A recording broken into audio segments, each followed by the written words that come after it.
아니 소심해서 옆 나라도 못 가는 애가 갑자기 한국은 무슨 한국이야. 여기만큼 살기 좋은 곳이 어딨다고 절대 안 돼. 여기 스웨덴 한 가정집, 한 여성이 부모님과 대치 중입니다. 평소 소심해서 자기 주장을 잘하지 않던 여성이 이번만은 절대 물러서지 않을 거라고 부모에게 신신당부를 하고 있는데요. 대체 무슨 상황이기에 착하기로 유명한 딸이 부모와 대치를 하고 있는 걸까요? 이야기 들어보겠습니다. 제 이름은 리나 엘름크비스트. 저는 늘 계획적인 사람이었어요. 조금 소심한 탓에 낯선 곳보다는 익숙한 곳을 좋아했고 새로운 환경에 쉽게 적응하는 성격도 아니었어요. 그래서 도전이라는 단어는 저에게 익숙하지 않았습니다. 특히나 안전을 최우선이라 생각했죠. 위험할 수도 있는 곳이라면 아예 가지 않는 게 맞다고 생각했어요. 저는 스웨덴의 스톡홀름에서 태어났어요. 조용하고 차분한 분위기의 도시라서 그런지 몰라도 사람들은 대체로 온화하고 개인의 삶을 존중하는 문화를 가지고 있어요. 저 역시도 지극히 평범한 대학생입니다. 제 성격을 말씀드린 이유가 있어요. 그때 저는 한 번도 유럽 밖으로 나간 적이 없는 사람이었단 거죠. 그 당시 어느 순간부터 한국이라는 나라가 주변에서 들리기 시작했어요. 솔직히 말하면 한국에 대해 제대로 알고 있던 건 하나도 없었습니다. 친구들조차 일본 애니메이션에 열광했고 중국은 여러 이슈도 있고 저렴한 제품들 덕분에 어느 정도 관심을 가졌지만 한국은 케이팝이나 전자제품 정도를 떠올릴 뿐이었어요. 특히 뉴스에서나 북한과의 긴장 관계가 부각될 때나 잠깐 언급될 뿐 실생활과 관련된 정보는 거의 없었죠. 그러다 보니 자연스럽게 인터넷에서 떠도는 정보들을 믿게 되었습니다. 한국은 너무 경쟁이 심한 나라야. 다들 스트레스에 찌들어 산대. 밤거리는 위험해서 여자 혼자 다니면 안 된다고 하던데. 여성 차별이 심하다던데 유럽보다 훨씬 보수적이지 않을까? 이런 이야기들을 접할 때마다 한국은 저와는 거리가 먼 나라라고 생각했어요. 그러면서도 묘하게 궁금했습니다. 그렇게 힘든 나라라면 왜 그렇게 많은 사람들이 한국을 좋아하는지. 그러던 어느 날 한국 드라마를 보았습니다. 외계인이 사람으로 한국을 살아가는 사람이었는데 너무 잘생겨서 한두 편 보다 보니 밤새서 다 보게 되었어요. 그리고 스토리보다 드라마 속 서울의 풍경이 더 인상적이었어요. 도시는 환하게 빛났고 사람들은 활기찼습니다. 그런데 제가 인터넷에서 봤던 이미지와는 사뭇 달랐어요. 그날 마주친 한국 유학을 다녀온 친구가 한마디를 툭 던졌습니다. 드라마 봤다며? 드라마에서 본 건 한국의 반도 안 될걸? 그 말이 계속 머릿속을 맴돌았어요. 직접 가보지도 않고 판단하는 건 성급한 일이 아닐까? 그래서 저는 결심했습니다. 그땐 무슨 생각이었는지 밤을 새서 그런 결정을 한 건지 그래, 한번 가보자. 직접 보고 판단하고 싶었습니다. 바로 부모님께 말씀드렸죠. 부모님은 걱정하시면서 의아해하셨습니다. 평소 조용히 생활하던 딸이 갑자기 저렇게 자기 주장을 강하게 하니 기쁜 모습도 약간은 보이셨어요. 그래도 처음엔 반대하셨어요. 한국에 대해 잘 모르니 위험할 거라고 생각하셨어요. 그런데 며칠 후에 제가 한 번 더 물어봤을 때는 그렇게까지 막지 않으셨어요. 제가 조금은 바뀐 모습 때문일지도 모르겠네요. 결국 저는 교환학생 프로그램을 신청했고 결국 서울행 비행기에 몸을 실었습니다. 비행기가 인천공항에 착륙하는 순간 저는 긴장했습니다. 아무리 마음을 단단히 먹었다 해도 낯선 나라에서 살아가야 한다는 생각이 들자 조금 겁이 났어요. 하지만 공항에서 내려 걸어가는 순간 예상치 못한 광경이 펼쳐졌습니다. 뭐야, 공항이 왜 이렇게 깨끗해? 솔직히 말하면 유럽의 공항들도 깨끗한 편입니다. 하지만 여긴 차원이 달랐습니다. 사람이 이렇게 많은데도 바닥에 쓰레기 하나 없고 직원들은 쉴 새 없이 움직이며 업무를 보고 있었습니다. 더 놀라운 건 냄새였어요. 공항 특유의 퀴퀴한 냄새나 쓰레기 냄새가 전혀 나지 않았습니다. 공기 자체가 맑고 쾌적했어요. 저는 입국 심사를 마치고 짐을 찾으며 혼잣말을 했습니다. 뭐가 이렇게 빠르지? 뭐든 다 대충 하는 것 같기도 하고. 아직 잘 모르겠네. 중국도 공항이 으리으리하다던데. 그렇게 스스로를 납득시키고 공항을 나섰어요. 길거리의 사람들은 전부 각자의 갈 길을 가느라 빠른 걸음으로 또 뛰는 사람도 있었어요. 역시 빨리빨리 문화라고 하더니 다들 너무 급해 보인다는 생각을 하면서 버스를 찾았어요. 저는 버스를 타고 서울 시내로 향하면서 창밖을 바라보았습니다. 계속 머릿속에 맴도는 생각이 있었죠. 쓰레기통을 본 적이 별로 없다는 생각이었는데 그래도 어딘가 더러운 곳이 없었던 거죠. 쓰레기통이 없는데 왜 거리가 이렇게 깨끗하지? 저는 이 생각에 사로잡히기 시작했어요. 스웨덴에서는 공공장소 곳곳에 쓰레기통이 있습니다. 그렇지 않으면 사람들이 거리에 아무렇게나 버리거든요. 그런데 한국은 쓰레기통이 보이지 않는데도 바닥엔 휴지 한 장 없었어요. 사람들은 길거리에 앉아 음식을 먹고 카페에서 커피를 마시고 편의점에서 음료를 사서 나왔는데 아무도 쓰레기를 버리지 않았습니다. 뭔가 이상하다는 생각이 들기 시작했어요. 그 순간 버스 옆을 지나가는 오토바이 한 대가 눈에 들어왔어요. 배달 기사님이었습니다. 저는 유럽에서도 배달 문화를 봐왔지만 한국은 뭔가 달랐습니다. 사람들이 분주한데도 굉장히 체계적이라는 느낌? 한국은 정말 빠르게 돌아가는 곳 같았어요. 차들은 줄 맞춰 정지선을 지키고 있었고 사람들은 신호가 바뀔 때까지 인도에 조용히 서 있었습니다. 너무 질서정연한 거 아니야? 이 정도면 로봇들만 사는 나라라고 해도 믿을 것 같았어요. 숙소에 도착하자마자 저는 샤워부터 했어요. 12시간이 넘는 비행 동안 기내에서 제대로 씻지도 못했고 피곤이 한꺼번에 몰려왔어요.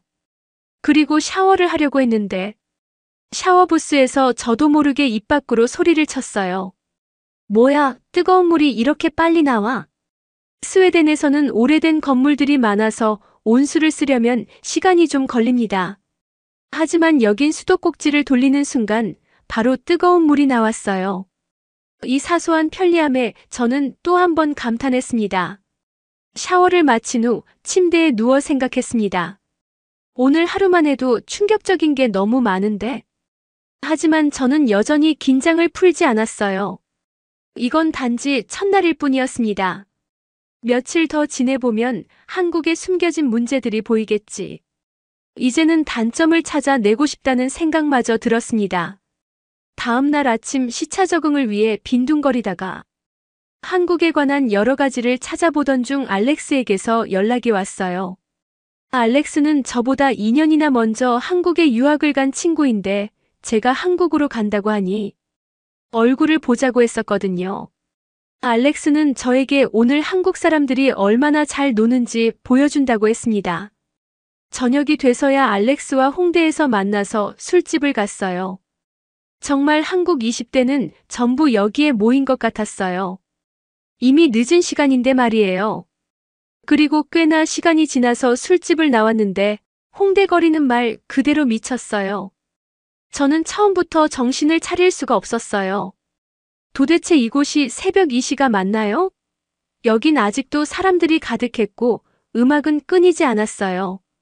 거리 한복판에서 춤을 추는 사람들, 노래방에서 막 나온 듯한 얼굴로 친구들과 팔짱을 끼고 걷는 사람들, 길거리 음식을 사 먹으며 웃고 떠드는 커플들까지. 이상했어요. 너무 안전해 보였어요. 스웨덴에서라면 이 시간에 번화가를 혼자 걷는 건 절대 불가능했어요. 특히 여자는요. 밤이 되면 분위기가 확 달라지거든요. 술에 취한 사람들이 길거리에 보이기 시작하고 괜히 시비를 거는 사람도 생기죠. 저는 항상 이 시간에는 친구들과 함께 다녀야 했고 조금만 늦어도 택시를 타야 했어요. 그런데 여긴 사람들은 자유롭게 걷고 있었어요. 길에서 혼자 휴대폰을 보면서 앉아있는 여성들도 많았어요. 그 누구도 경계하는 기색이 없었어요. 여긴 정말 다르네. 알렉스와 홍대에서 편의점 맥주를 한 잔 더 하고 저는 이제 슬슬 숙소로 돌아가야겠다고 생각했어요. 하지만 막상 숙소로 가려니 고민이 됐어요. 택시 어떻게 잡지? 한국에서는 대중교통이 잘 되어 있다고 들었지만 새벽 시간에는 지하철이 끊긴다고 했어요. 버스도 첫 차를 타려면 아직 더 시간이 있어야 하고 노선을 몰라서 부담스러웠죠. 그냥 걷기엔 너무 피곤했어요. 그때 알렉스가 휴대폰을 내밀었어요. 이거 깔아. 한국에서는 이 앱이 제일 편해. 그가 알려준 건 택시 호출 앱이었어요. 스웨덴에서도 택시 앱이 있긴 하지만 한국의 시스템은 뭔가 달랐어요. 목적지를 입력하자마자 자동으로 배정된 택시의 위치와 기사님 정보가 떴어요. 뭐야, 기사님이랑 대화할 필요도 없다고. 이게 가능하다고요? 스웨덴에서는 택시를 타려면 직접 전화해서 예약하거나 길에서 세워야 했어요. 기사님과 영어가 통하지 않으면 설명하는 것도 쉽지 않았어요. 그런데 여긴 앱에서 미리 목적지를 보내니까 대화 없이도 이동할 수 있다는 게 너무 신기했어요. 이거 완전 신세계인데? 2분 뒤 예약된 택시가 도착했어요.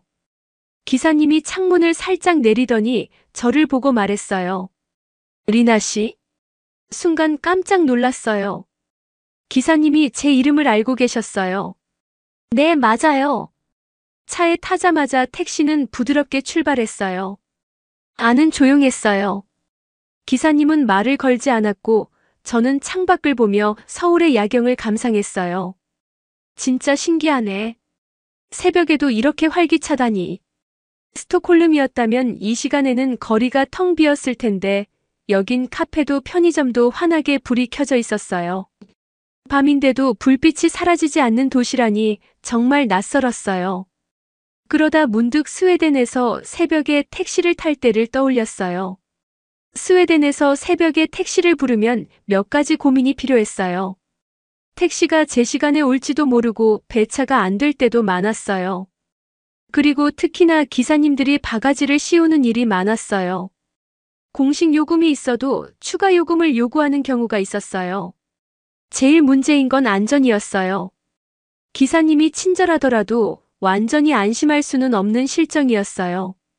하지만 여기서는 그 어떤 것도 걱정할 필요가 없었다는 게 너무 신기했습니다. 이건 너무 편한 거 아니에요? 잠시 후 택시는 숙소 앞에 도착했어요. 그런데 여기서 또 한 번 놀랄 일이 생겼어요. 벌써 도착했어요? 생각보다 훨씬 빠르네. 그리고 요금을 확인한 순간 술이 깰 정도로 깜짝 놀랐습니다. 이게 새벽 추가 요금까지 붙은 가격이라고요? 스웨덴에서 같은 거리를 택시로 이동했다면 최소 두세 배는 더 나왔을 거예요. 그런데 여기는 제가 예상했던 것보다 너무나 저렴했습니다.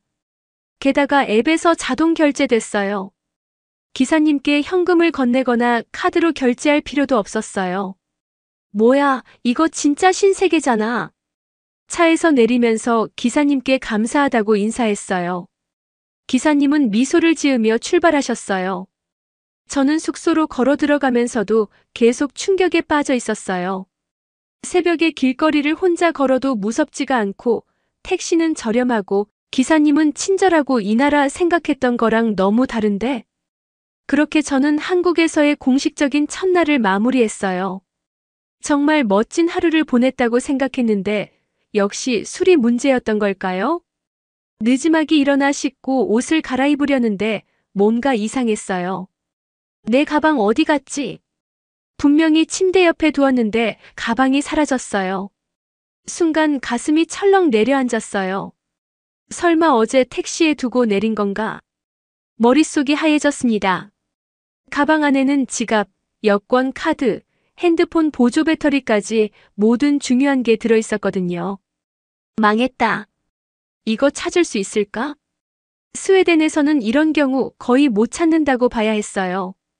여권을 잃어버리면 대사관을 가야 하고 지갑은 누군가 주었다면 돌려받기 힘들었죠. 저는 급한 마음에 바로 알렉스에게 전화를 걸었습니다. 알렉스, 큰일 났어. 가방을 잃어버렸어.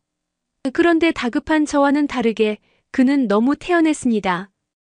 일단 당황하지 말고 앱 확인해보라는 그의 말에 갑자기 저는 당혹스러웠습니다.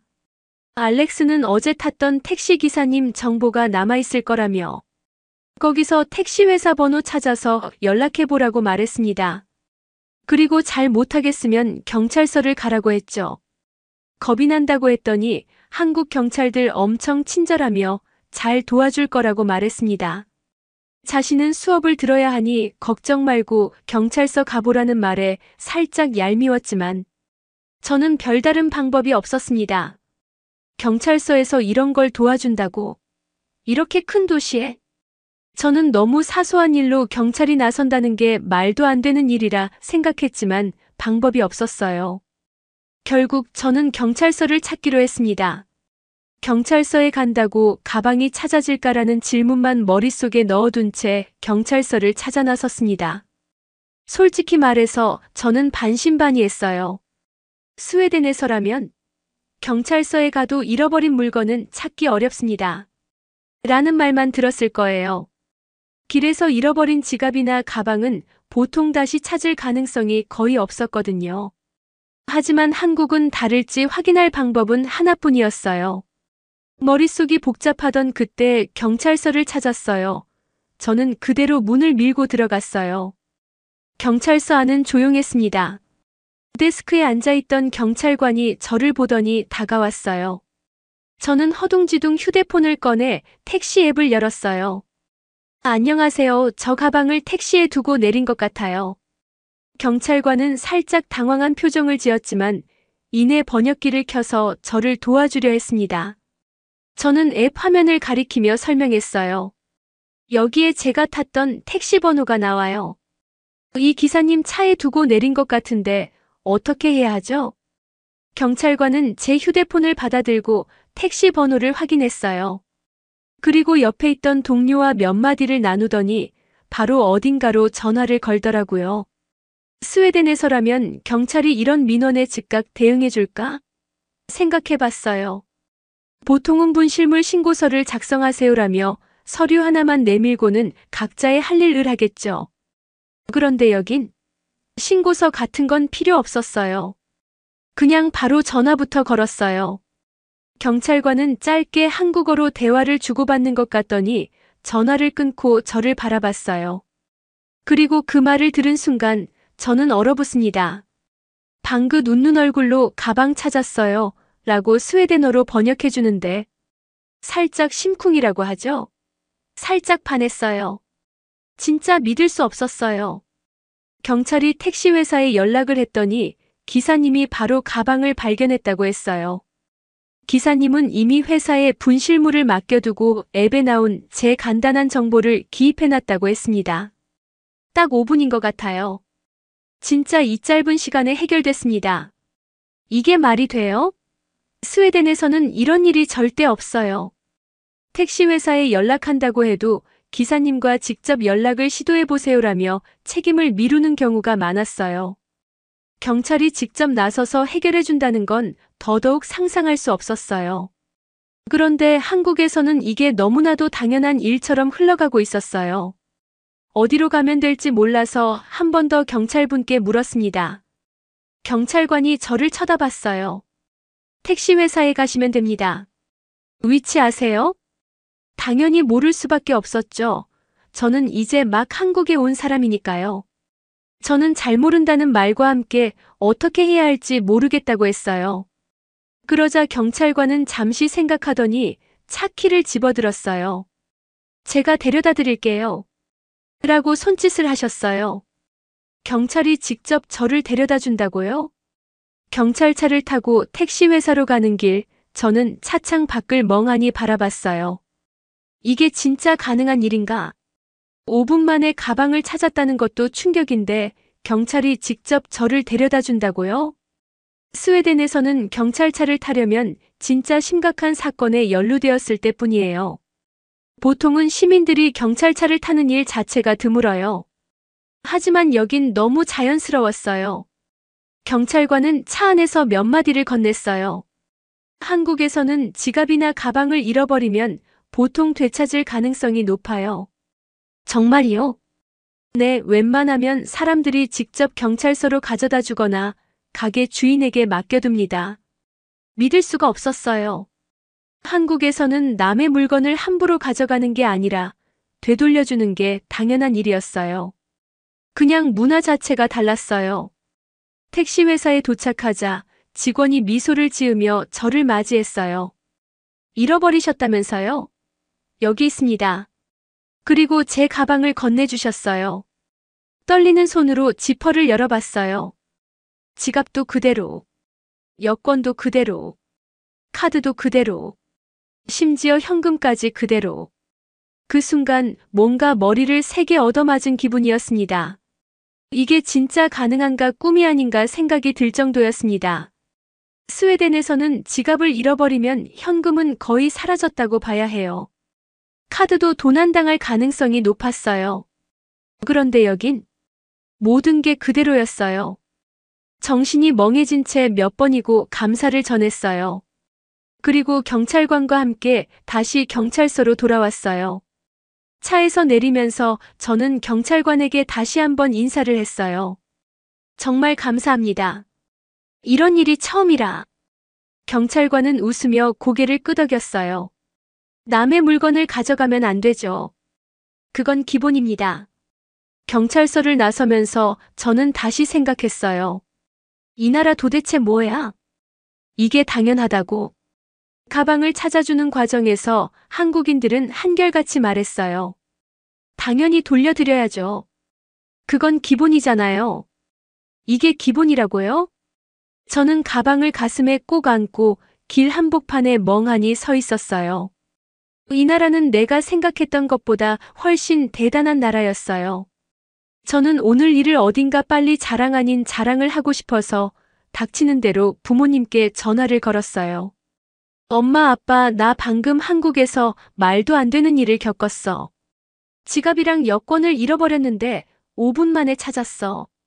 저는 부모님이 듣는지 안 듣는지 반응도 안 살피고 30분은 떠들었어요.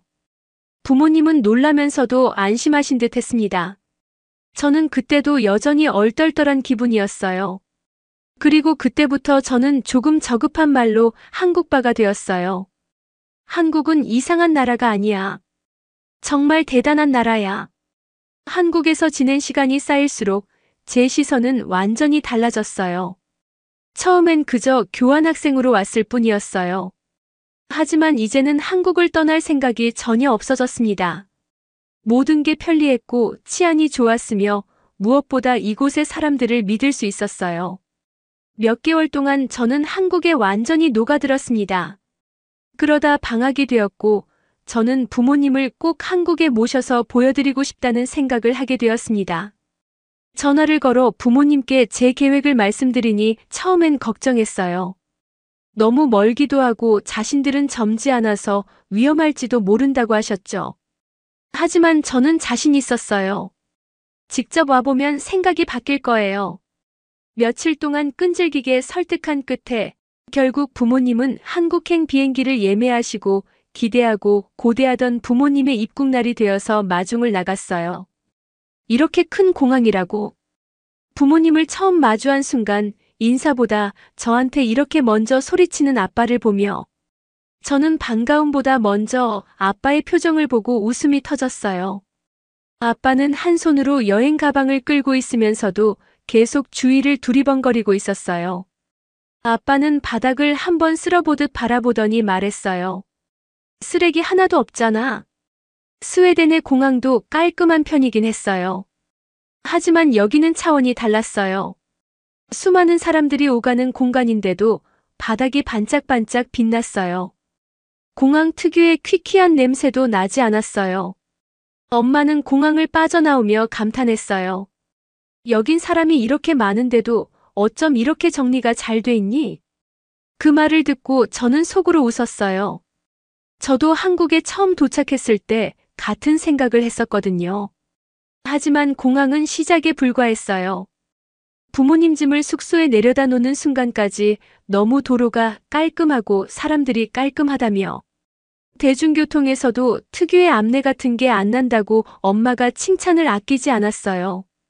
그리고 저는 부모님을 모시고 한강을 갔습니다. 한강을 산책하고 저녁을 먹고 난 후 카페에 들렀어요. 부모님은 여행 내내 신기한 듯 한국을 바라봤어요. 지하철에서 사람들이 줄을 서서 기다리는 모습도, 골목골목에 놓인 자판기에서도, 24시간 운영하는 편의점에서도 감탄했어요. 그리고 카페에 앉아서 시끄러움과 평화가 공존하는 이 분위기를 보여드리고 있었죠. 그렇게 커피를 마시며 저는 한국을 예찬하느라 부모님의 표정도 못 챙기고, 조잘거리고 있는 와중에 맞은편 테이블에 앉아있던 한 여성이 노트북을 열어놓은 채 자리에서 일어났어요. 그녀는 휴대폰을 귀에 대며 가방도 커피도 그대로 둔 채 카페 밖으로 걸어나갔어요. 아빠가 순간 놀란 얼굴로 말했어요. 저 사람 뭐 하는 거야? 엄마도 당황한 듯 그녀를 바라봤어요. 노트북을 그냥 두고 가다니 이거 어떡해? 스웨덴에서는 절대 볼 수 없는 광경이었어요. 노트북을 저렇게 방치한 채 자리를 뜬다는 건 누가 가져가도 어쩔 수 없다는 뜻이었어요. 특히 카페 같은 곳에서는 도난 사건이 종종 일어났어요. 도둑이 가져가면 어떡해? 저걸 왜 두고 가? 엄마는 불안한 눈빛으로 주위를 살폈어요. 누군가 슬쩍 다가가 노트북을 가져갈까봐 긴장하는 모습이었어요. 하지만 아무 일도 일어나지 않았어요. 카페 안의 사람들은 저 여성의 노트북을 신경도 쓰지 않았어요. 아무도 수상한 행동을 하지 않았고 노트북은 그 자리에 그대로 있었어요. 몇 분 후 그녀는 여전히 통화를 하며 카페 안으로 다시 들어왔어요. 그리고 아무 일도 없었다는 듯 자리에 앉아 노트북을 다시 사용하기 시작했어요. 엄마는 그 장면을 보면서 숨을 길게 내쉬었어요. 이게 가능한 거야? 아빠도 믿을 수 없다는 듯 고개를 저었어요. 스웨덴에서 저랬다간 100% 도난이지. 그때 저는 웃으며 말했어요. 여긴 한국이에요. 아무도 남의 물건을 훔치지 않아요. 여긴 당연한 거예요. 이렇게 말하는데 엄마 아빠도 목격을 하고 있는 이 상황을 믿지 못하겠다고 하시면서 우리 딸이 왜 한국을 좋아하는지 알겠다며 안심하셨어요. 부모님은 며칠 동안 한국에서 생활하며 점점 한국을 이해하기 시작했어요. 사람들은 친절했고 질서가 있었으며 치안이 너무나도 좋았어요. 길거리에 쓰레기가 없었고 밤에도 사람들이 자유롭게 다녔어요. 그러다 어느 날 엄마가 저녁을 먹으면서 조용히 말했어요. 리나야, 엄마가 처음엔 널 한국에 보낸 게 걱정됐거든. 알아요. 근데 이제는 내가 왜 이 나라에서 살고 싶어 하는지 알 것 같아. 저는 엄마의 그 한마디에 울컥했어요. 엄마, 아빠. 이제 저 걱정 안 되죠? 그렇게 엄마 아빠가 그만하라고 화내실 때까지 저는 한국 예찬을 2박 3일로 했어요. 하지만 부정은 안 하셨어요. 그렇게 부모님은 더 안심하시면서 집으로 가는 비행기에 몸을 실으셨어요. 딱 지금으로부터 3년 전 이야기네요. 저는 여전히 한국에 있어요. 사실 한국에 머물기로 결심한 건 어렵지 않았어요. 그냥 자연스럽게 그렇게 된 거예요. 이곳에서 살다 보니 다른 곳에서는 살고 싶지 않았어요. 취업도 했고 이제는 애인을 만들 계획도 있어요. 부모님은 여전히 가끔 전화를 걸어요. 그리고 통화가 끝날 때마다 꼭 묻는 질문이 있어요. 리나, 너 이제 스웨덴 돌아오는 거 맞지? 저는 늘 같은 대답을 해요. 근데 나 한국에서 계속 살고 싶어. 그러면 부모님은 한숨을 쉬면서도 결국 웃어요. 우리 딸 못 말린다니까. 저는 이제 한국을 제2의 고향이라고 부릅니다. 이곳이 제 삶이 되었어요. 그리고 지금도 저는 한국이 너무 좋습니다.